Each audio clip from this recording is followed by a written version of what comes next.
Hola, estamos en el Universo Museo de las Ciencias. Somos el equipo conformado por José Luis, Quetzalcín, Carmen y yo, Daniel. Vamos a ver la sala del cerebro, nuestro puente con el mundo.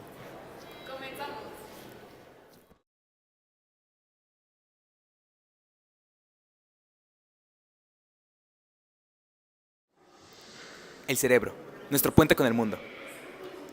El cerebro es como el director de la orquesta de nuestro cuerpo. El cerebro es un órgano muy importante y su función más importante consiste en procesar toda la información que llega del ambiente externo a través de los sentidos de nuestro cuerpo. El cerebro se encuentra en nuestro cráneo. De hecho, el cerebro es como una central de cómputo compleja, la cual se encarga de procesar toda la información, ya que analiza estímulos, genera instrucciones que controlan nuestros movimientos, regula las funciones corporales, permite el aprendizaje y la memoria y regula nuestros procesos voluntarios como el sueño y el hambre. Bueno, el cerebro también se generan todo lo que nos hace humanos, es decir, las emociones, el afecto, el pensamiento, el lenguaje y nuestra conciencia de nuestra existencia. En este modelo podemos observar una representación del sistema nervioso central de un humano. En la parte superior podemos ver al cerebro con sus dos hemisferios, el derecho y el izquierdo. En la parte inferior del cerebro, atrás, podemos encontrar al cerebelo, que significa cerebro chiquito. Adentro de el cerebro encontramos al cuerpo calloso. El cuerpo calloso, un dato curioso de él, es que está más desarrollado en mujeres que en hombres. En la parte posterior e inferior encontramos al tallo cerebral y a la médula espinal. En conjunto, todos ellos son las estructuras que rigen los movimientos, sensaciones y funciones de nuestro cuerpo. En este modelo también nos permite ver cómo están unidos los ojos al cerebro mediante los nervios ópticos. El cerebro está formado por dos hemisferios, el derecho y el izquierdo. Ambos controlan partes diferentes. Para trabajar juntos se complementan. A pesar de que algunas funciones estén especializadas en alguno de los dos hemisferios, el cerebro tiene una asombrosa capacidad para adaptarse. Esto quiere decir que si uno de los hemisferios se daña, el otro empezará a hacer las funciones que el dañado originalmente hacía. El hemisferio izquierdo y el hemisferio derecho. Como hemos mencionado anteriormente, ambos hemisferios tienen funciones diferentes. Les voy a explicar algunas características que tiene el hemisferio izquierdo. El hemisferio izquierdo es verbal, por ejemplo. Usa palabras para describir las cosas. Es también simbólico, porque utiliza conceptos y símbolos para representar las ideas. Es temporal. Sigue el paso del tiempo y ordena los eventos cronológicamente. Entiende cuál es la causa y cuál es el efecto. También es lógico. Sus conclusiones se basan en inferencias lógicas, es decir, una cosa sigue a la otra de manera ordenada. También es analítico, porque estudia las cosas paso por paso y parte por parte. Es abstracto, es decir, a partir de un pequeño fragmento de información puede generalizar y crear nuevos conceptos. Es también digital porque utiliza números al contar. Por otro lado, el hemisferio derecho tiene características totalmente diferentes. Es no verbal, reconoce las cosas pero le cuesta trabajo asociarlas con palabras. Es concreto, capta las cosas tal y como están en ese momento. Es atemporal, no tiene sentido del tiempo y siempre está centrado en el presente. Es intuitivo porque tiene inspiraciones repentinas que son causadas por pistas o, como le llamamos nosotros, corazonadas. Es sintético porque agrupa las cosas para formar conjuntos. Es analógico porque ve las semejanzas entre las cosas y a partir de ellas realiza analogías. Y es espacial porque observa dónde están las cosas y a partir de ello las relaciona con otras cosas. El sistema nervioso. El sistema nervioso está constituido por el cerebro, el cerebelo, el tallo y la médula espinal. Todos estos órganos se encuentran dentro del cráneo o en la columna vertebral y juntos forman el sistema nervioso central. Además, existe un sistema nervioso periférico formado por los nervios, los ganglios nerviosos y la red neuronal intestinal. El sistema nervioso regula muchas funciones diferentes. Esto es gracias a miles de millones de células que se conectan entre sí, formando circuitos. Estos circuitos tienen como propiedad transmitir información entre sí gracias a señales químicas y eléctricas. Las células encargadas de procesar esta información reciben el nombre de neuronas.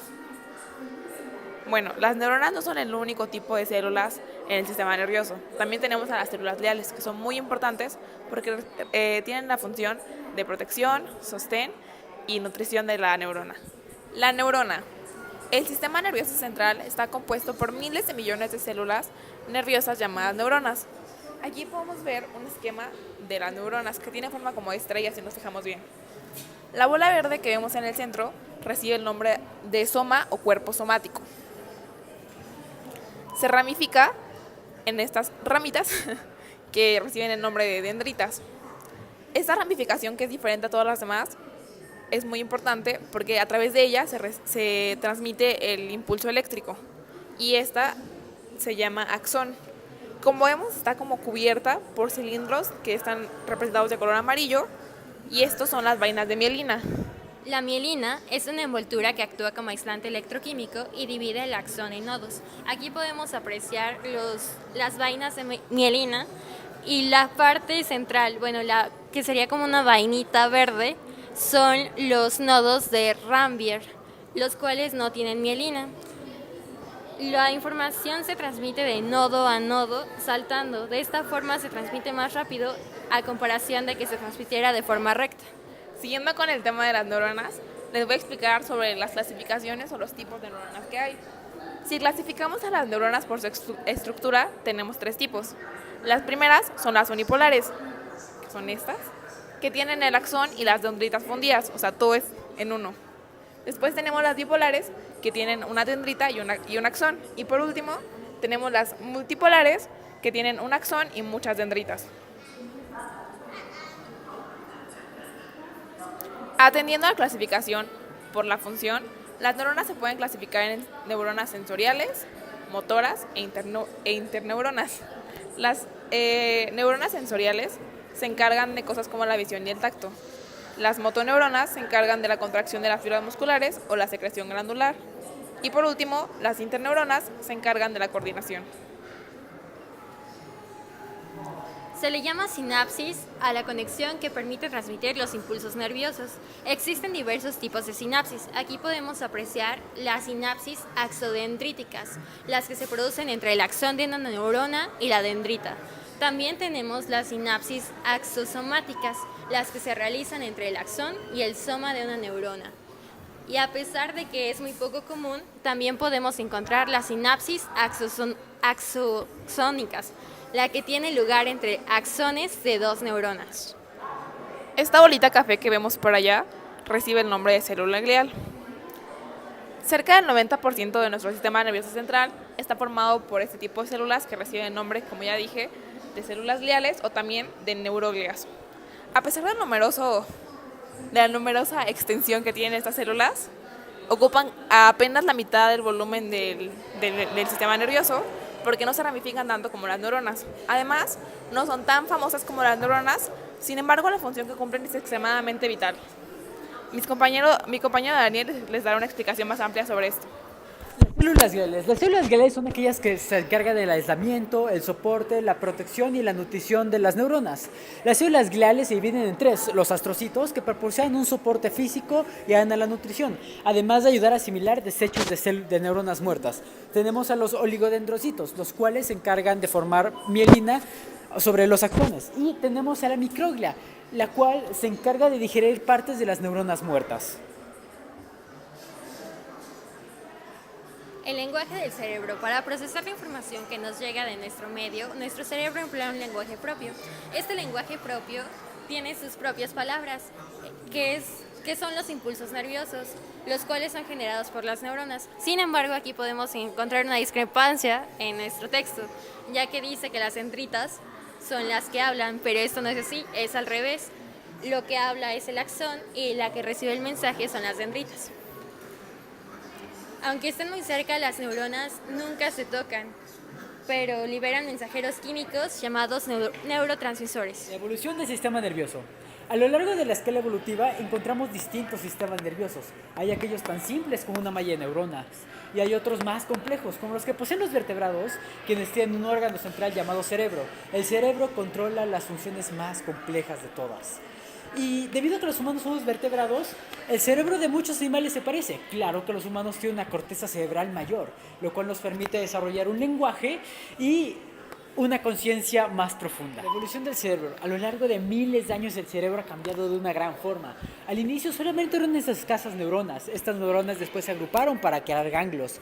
Estos ganglios formaron redes y estas redes se convirtieron en sistemas neuronales conectados, dando así un protocerebro, un cerebro primitivo. Con el tiempo este protocerebro fue evolucionando y adaptándose y permitiendo la supervivencia de más y más especies, las cuales gracias a su capacidad de adaptación pudieron sobrevivir en un ambiente cambiante. Por ejemplo, en esta parte tenemos los diferentes cortes y secciones del cerebro. Por ejemplo, aquí tenemos el hemisferio cerebral izquierdo, donde podemos observar el hipotálamo. El hipotálamo se encuentra,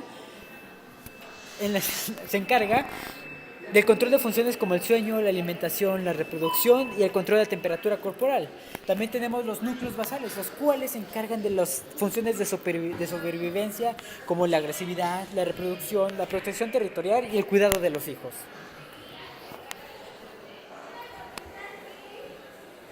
Desarrollo de nuestro cerebro. El desarrollo de nuestro cerebro u ontogenia inicia desde la concepción de un nuevo ser y termina hasta nuestra muerte. En un embrión hay mucha actividad y diferentes células y tejidos. El desarrollo de un embrión, del cerebro de un embrión, inicia en el tubo neural y a partir de este se desarrolla todo el sistema nervioso. En este esquema podemos ver el desarrollo de nuestro cerebro. Podemos ver cómo en las primeras 3 semanas todo el embrión es prácticamente el cerebro. Las primeras 4 semanas ya tenemos un ojo y un cerebro primitivo en la parte posterior y una médula espinal desarrollada. En las 7 semanas, el cerebro ya tienes un cerebro primitivo medio o un mesoencéfalo, un cerebro primitivo posterior. La médula espinal se forma más, el ojo ya está mejor formado y el proencéfalo es más grande. A los 3 meses, nuestro cerebro ya toma la forma que conocemos y la médula espinal se encuentra debajo de él. También obtenemos un cerebelo. A los 6 meses, el cerebro ya está formado como lo conocemos. Todo nuestro encéfalo está completo, el cerebelo ya está desarrollado y la médula espinal mejor. Y un recién nacido, lo único que cambia es que el cerebro es más grande. Las arrugas del cerebro. Si vemos, nuestro cerebro tiene forma como una nuez, ¿no? Bueno, esto se debe a que se pliega en todas las direcciones. Estos pliegues o arrugas, como le quieran llamar, reciben el nombre de surcos y circunvoluciones. Estas son producto del crecimiento de la corteza cerebral y gracias a ellas nuestra corteza cerebral puede expandirse sin aumentar el tamaño de nuestro cráneo. El cerebro es una cosa impresionante. Puede llegar a pesar hasta 1.2 kilogramos y puede alcanzar hasta 2.3 metros cuadrados de superficie. Si lo extendiésemos, luciría algo así. ¿A poco no es increíble? El cerebro y sus sentidos. La interacción con el ambiente es posible gracias a que todos los animales contamos con un sistema sensorial. Este sistema sensorial nos ayuda a percibir nuestro ambiente. El sistema sensorial está formado por múltiples conjuntos neuronales. Estos reciben y transmiten la información a la corteza cerebral, en donde otros sistemas neuronales analizarán y tomarán la decisión correcta de cómo reaccionar ante el estímulo. Zonas y funciones de la corteza cerebral. Bueno, aquí podemos ver en color rosa la corteza visual, que se encarga de la interpretación de las imágenes. En morado podemos encontrar la corteza auditiva, que se encarga de la interpretación de los sonidos. En la parte inferior encontramos al cerebelo, que se encarga de cosas como el equilibrio, la postura y los movimientos finos. Más arriba encontramos la corteza sensorial, que es la que registra la información de los sentidos. En azul encontramos la corteza motora, que es la que se encarga del movimiento. Y en la parte de adelante encontramos a la corteza perifrontal, que es la que se encarga de tomar decisiones, organización y planeación. Pasaremos al otro lado de nuestro cerebro. Bueno, del otro lado tenemos, para empezar, el giro orbital inferior. Este nos dará una interpretación del gusto y el olfato. Tenemos también todo el área del lenguaje, como el área de Broca, la cual nos ayuda a la producción del lenguaje. El área de Wernicke, el cual le da un significado al lenguaje hablado y escrito. Y el giro angular, el cual nos ayuda a dar un significado al lenguaje. Finalmente, tenemos la corteza occipital inferior, el cual es el área de reconocimiento facial. En el cerebro existe una región llamada corteza motora, en la cual se interpretan los movimientos voluntarios. A cada movimiento se le asigna una parte respectiva de la corteza motora. En este modelo que tenemos pues a mi lado, se le llama el homúnculo motor. Y este mismo pues nos va a indicar la proporción de la cantidad de corteza motora que ocupa pues cada parte del cuerpo humano. De este lado vamos a tener al homúnculo sensorial. Diversas sensaciones tales como el frío, el calor, el dolor o incluso el sentido de la ubicación se interpretan en una zona del cerebro llamada corteza sensorial. En este modelo podemos apreciar la sensibilidad de cada parte del cuerpo interpretada en diferentes partes del cuerpo. Por ejemplo, aquí tenemos en los labios como respuesta. A estos le podría dar como una explicación a por qué las personas se besan o incluso practican otras técnicas. La interpretación que hace nuestro cerebro del mundo, basada en sensaciones, se conoce como percepción. En ocasiones nuestros sentidos engañan a nuestro cerebro haciéndonos creer cosas que realmente no son. Por ejemplo, En esta pequeña dinámica podemos ver que si giramos este espiral y vemos fijamente el punto blanco y posteriormente vemos la palma de nuestra mano, vamos a ver que vamos a tener como la sensación de que nuestra mano se está moviendo, que está haciendo como un movimiento como raro, extraño.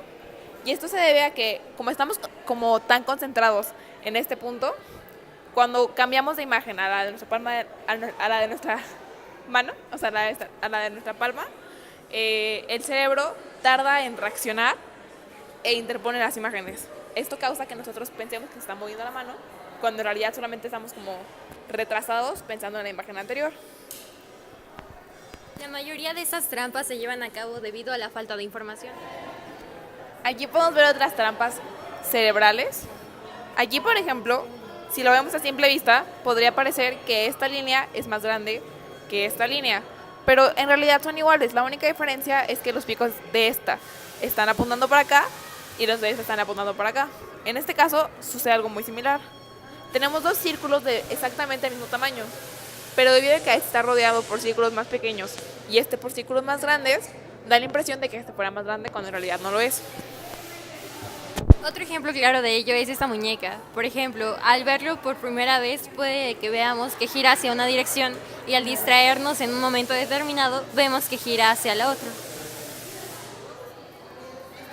Hay ciertos músculos que están adheridos al esqueleto, hechos de miles de fibras musculares individuales. Estos van a recibir una orden por parte de las neuronas motoras, las cuales les van a decir a las fibras si estas se tienen que activar o relajar. Para poder mover una extremidad, las neuronas motoras van a enviar esta información y les dirán al músculo si se tienen que contraer o se tienen que relajar. Al contraerse o a relajarse, moverán al hueso que está pegado al músculo y este pues efectuará el movimiento. Todas estas órdenes vienen por parte de la mayoría vienen por parte de la corteza motora ubicada en el cerebro. Y de hecho, la mayor parte de todos estos movimientos proviene tanto del cerebro como de la espina dorsal. Sentir con el cerebro. Diariamente estamos en contacto con diversos cambios de temperatura, olores, sabores, los cuales estimulan nuestros sentidos. Las células receptoras de los ojos, oídos, piel, lengua y nariz se activan cuando reciben estímulos y envían señales nerviosas al cerebro, donde son interpretadas. Un ejemplo claro de esto es cuando un animal se ve acechado por su presa. Su instinto se determina en correr para salvar su vida. ¿Verdad que sí, Daniel? Claro, de hecho, la mayoría de las personas percibimos el mundo a través de la vista. Incluso otros sentidos se ven influidos por ella. Claro que no todas las personas son así. Algunas personas desarrollan más otros sentidos y estímulos, por lo que hay gente que puede mantenerse en contacto con su mundo principalmente por el olfato o el gusto. Oye, Camarillo, ¿qué te tiene tan pensativo? La plasticidad del cerebro. ¿Y qué es eso? Bueno, la plasticidad del cerebro es algo muy interesante porque si queremos analizar algo que se pueda transformar de una manera muy asombrosa, definitivamente será el cerebro. Bueno, esta capacidad para transformarse es muy importante, ya que esto nos va a permitir aprender y a adaptarnos al entorno que constantemente está cambiando. Esto se le conoce, como había dicho, la plasticidad del cerebro. Oye, Daniel, ¿tienes algo más que decirnos sobre la plasticidad cerebral? Claro, el cerebro nunca deja de transformarse y conserva su plasticidad durante toda la vida. De hecho, la plasticidad cerebral es la posibilidad del cerebro organizar las vías neuronales dependiendo de las experiencias vividas. ¿No es cierto, Quetzalcín? Claro que sí, Daniel. Por ejemplo, aquí tenemos que para recordar y aprender, Cualquier ser vivo que tenga sistema nervioso es capaz de aprender y memorizar. Esto se puede ver en cosas tan simples como en un perrito. Cuando se hace popó y lo regañas, entiende por qué lo hizo mal. Y también, bueno, aquí tenemos la explicación. La memoria es el almacén de elementos y patrones del individuo, mientras que el aprendizaje es la capacidad del cerebro para modificar sus criterios y hacerlos más complejos cada vez. ¿Y qué nos puedes decir sobre los tipos de aprendizaje?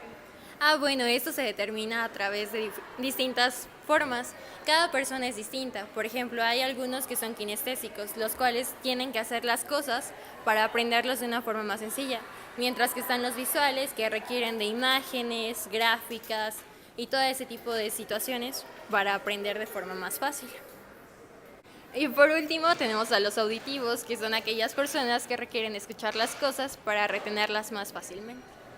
Un reloj en el cerebro. Los seres vivos tenemos un reloj interno que nos ayuda a regular tiempos, en que hacemos ciertas actividades, tales como comer, dormir o reproducirnos. Por ejemplo, aquí tenemos un esquema que nos dice dormir, despertar, desayunar, turno del trabajo, comida. Por eso en ocasiones cuando no dormimos en tiempos correctos nos sentimos muy cansados y no somos capaces de trabajar al 100%. Cuando nuestro reloj biológico no va a la par con la vida que estamos llevando, esto nos puede provocar enfermedades. Y también un ejemplo muy claro del reloj biológico es cuando viajamos a otra parte del mundo. Ya que el horario es completamente distinto, tenemos que adaptarnos de nuevo. Camarillo, ya apúrate, tenemos que irnos. No, cierto.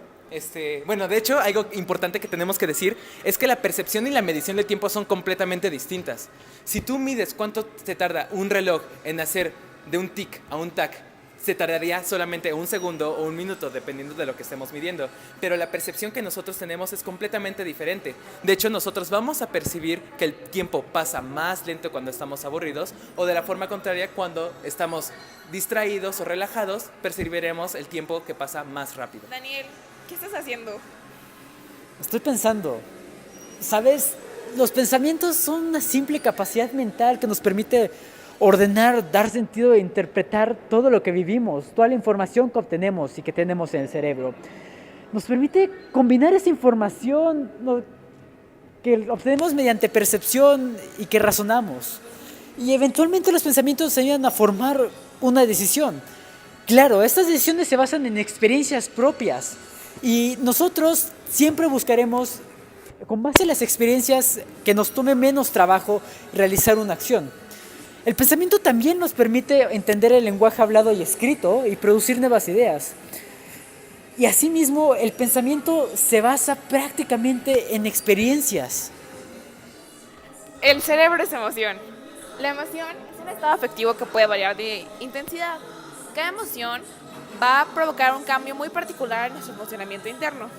Por ejemplo, las glándulas van a empezar a producir sustancias, nuestra respiración puede agitarse, puede descender de ritmo, incluso puede cambiar la tensión de nuestros músculos y nuestra postura. Hay emociones que van a aumentar la presión sanguínea, van a aumentar el pulso, van a hacer que nos enrojezcamos o nos pongamos pálidos. Incluso hay unas emociones que provocan que nos den como las ganas de expresar con ciertos gestos o expresiones faciales. El control que tenemos sobre las reacciones fisiológicas ante una emoción es muy poquito. Eso va a impedir que podamos controlar que cuando veamos al chico que nos gusta nos pongamos rojas o que se nos acelere el corazón en situación de peligro. Cada persona va a experimentar una emoción de manera muy distinta. Va a depender de todo esto de las experiencias que ha vivido la persona anteriormente, su aprendizaje, del temperamento y de la situación en la que se esté viviendo. Estudios recientes han dicho que hay una zona emocional en nuestro cerebro que está ubicada en el sistema límbico o en el cerebro medio. Cuando el cerebro se enferma. Es normal enfermarte físicamente, no importa si es la garganta o el estómago, pero cuando el cerebro se enferma, no solamente sufres físicamente, tu mente se quebranta por completo. El conocimiento del cerebro nos permite entender las enfermedades que afectan al sistema nervioso, tanto psiquiátricas como neurológicas, y encontrar tratamientos más eficientes y seguros contra enfermedades como la depresión, la demencia o el Parkinson. En los próximos años se desarrollarán nuevos tratamientos enfocados no solo en la creación de nuevos medicamentos, sino tal vez en la creación de nuevas células nerviosas. Y tal vez así se terminen los problemas que aquejan a las personas. ¡Ah! Me duele la cabeza. Un dolor de cabeza no es un dolor en el cerebro. De hecho, el cerebro no puede sentir dolor porque no tiene terminaciones nerviosas. El dolor de cabeza, también conocido como cefalia, es uno de los trastornos más comunes que se presentan en las personas. Esto se puede representar con personas que lo sufren mucho o que lo sufren muy poco. Casi siempre esto no representa nada grave. Bueno, las cefalias son más comunes, se deben a la tensión muscular, por problemas de postura o el estrés o el agotamiento, pero también podrían desencadenarse por vasoconstricción y o dilatación de las arterias del cerebro, por una disminución en la concentración del neurotransmisor serotonina, por cambios hormonales o por consumir alimentos y bebidas tales como el chocolate o el vino tinto. El cerebro también se infarta. Un infarto cerebral o accidente cerebrovascular ocurre cuando los vasos sanguíneos que llevan sangre, oxígeno y nutrientes al cerebro se obstruyen o coagulan. Esto es tan peligroso que en minutos puede causar la muerte. Un aspecto muy importante en nuestras vidas es cuidar nuestras neuronas, ya que el cerebro está en riesgo constante de que sus neuronas mueran, ya sea por factores como la edad, el abuso de sustancias tóxicas o incluso golpes muy fuertes. Cuando una neurona se destruye, las neuronas vecinas intentan compensar el daño. Sin embargo, cuando es una gran cantidad de neuronas las que muere, esto no se puede compensar. Un aspecto importante en la que podemos ayudar a mantener las funciones neuronales es haciendo ejercicio y llevando una alimentación sana. ¿Farmacia para el cerebro? Sí. La neurofarmacología estudia los medicamentos que afectan el sistema nervioso.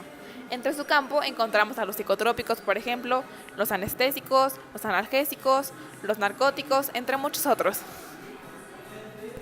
Tanto los medicamentos psicotrópicos como los que afectan al sistema autónomo van a interferir entre la interacción de las neuronas en todos sus procesos, ya sea desde que se producen, cómo se almacenan y liberan los neurotransmisores y cómo los reciben. Los medicamentos psicotrópicos son aquellos que alteran el comportamiento o el estado de ánimo de una persona. Oye, Ketty, ¿sabes qué dice? No sé, pongamos a Daniel a prueba. Bueno, según un estudio de una universidad inglesa, no importa el orden en que las letras estén escritas. La única cosa importante es que la primera y la última letra de cada palabra estén en la posición correcta. El resto puede estar totalmente mal y aún podrás leerlo sin problemas. Esto porque no leemos las letras por sí mismas, sino las palabras como un todo. También podemos leer palabras con números intercalados, porque los números tienen una forma similar a la de las letras que estamos sustituyendo. Es una habilidad que mejora con el tiempo y es muy útil para la creación de contraseñas y de claves. Quetzalcóatl, ¿quiénes son mejores, los hombres o las mujeres? Yo considero que ambos por igual, sin embargo, los científicos han encontrado diferencias entre los cerebros de las mujeres y de los hombres. Eso no quiere decir que uno sea mejor que el otro, sin embargo, sus estructuras son distintas. ¿Verdad, Carmen? Cierto. Por lo general, las mujeres son mejores a la hora de reconocer objetos similares. Los hombres son mejores en las actividades que requieren mayor organización. Las mujeres son mejor con el lenguaje. Los hombres se les facilita más el razonamiento lógico. Las mujeres tienen más habilidad para las actividades manuales. A los hombres tienen más apetito sexual. Las mujeres son mejores para reconocer objetos perdidos. A los hombres se les facilita mejor identificar objetos en 3 dimensiones. Las mujeres pueden hacer cuentas aritméticas mucho más rápido que los hombres. Los hombres se les facilita más jugar tiro al blanco. Las mujeres pueden realizar actividades diversas al mismo tiempo. Los hombres tienen un mejor sentido de la ubicación.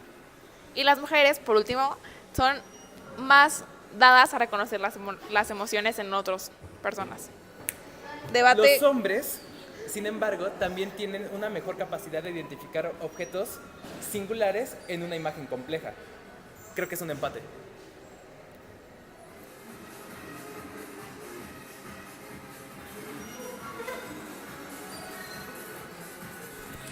El estudio del cerebro ha avanzado mucho en los últimos años. De hecho, podemos decir que en la antigüedad era un poco trágico, ya que para estudiar el cerebro era necesario que la persona estuviera muerta para que se pudiera diseccionar y sacar este órgano del cuerpo. Con el paso de los años, la tecnología ha avanzado Y ahora las máquinas nos permiten analizar el cerebro mientras éste sigue funcionando, lo cual nos permite localizar mejor las funciones que se encuentran en cada una de las partes del cerebro. Científicos a lo largo del mundo están trabajando en mapear las zonas del cerebro de acuerdo a los procesos que éste hace. Esto quiere decir identificar los lugares en el cerebro que se encargan de una función en específica y una respuesta en específica. Gracias por su atención.